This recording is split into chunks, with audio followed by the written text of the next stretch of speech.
کومو کسانو چې د بینظیر د روپو لپاره رجسټریشن کړی دی او هغو ته هلته کې اهل لیکلي یا ورته جانچ پڑتال لیکلي، نو د هغو لپاره د خوشحالۍ خبر ده. بل لا د وزیر اعظم رمضان پیکج چې دی نو د هغې په باره کې به هم زیاترو کسانو دا تپوس کوو چې دا روپۍ به کله نه شروع کېږي او دا به کومو کسانو ته میلاویږي. نو په هغې کې موږ تاسو ته ویلي چې کومو کسانو ته د بینظیر روپۍ میلاویږي نو دا روپۍ به هغې کسانو ته میلاویږي. خو اوس د حکومت د طرفه چې دا خبر راغلی ده چې دا به کومو کسانو ته میلاویږي، دا به هغې کسانو ته میلاویږي چې کومو کسانو د بینظیر د روپو لپاره رجسټریشن کړی او هغو ته راځي جانچ پڑتال یا ورته وایي چې تاسو د دې پروګرام دپاره اهل یې، نو هغې کسانو ته چې دی دا روپۍ به میلاویږي. کومو کسانو ته چې جانچ پڑتال لیکلی کېږي یا چې د اهلیت په باره کې به تاسو ته میسج راشي او دا ورته د ډېر وخت نه لیکلی کېږي، نو هغې کسانو ته به اوس دا 15,000 روپۍ چې دی دا میلاویږي. ځکه د حکومت د طرفه دا اعلان شوی دی چې کومو کسانو رجسټریشن د دې لپاره کړی او د بینظیر روپۍ نه یې راغستې نو دا 15,000 روپۍ چې دی هغو له به ورکړی کېږي. دوی وایي چې 40 لکه کسانو له چې دی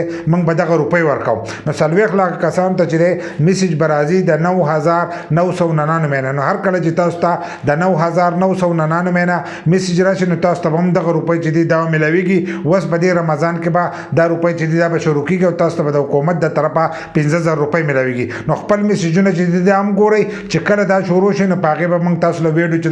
دا به راوړو نو دا به جانچ پڑتال والته او کم کسانو ته چې ایل راځي هغې کسانو ته به دغه 15,000 روپۍ چې دي دا به میلاویږي.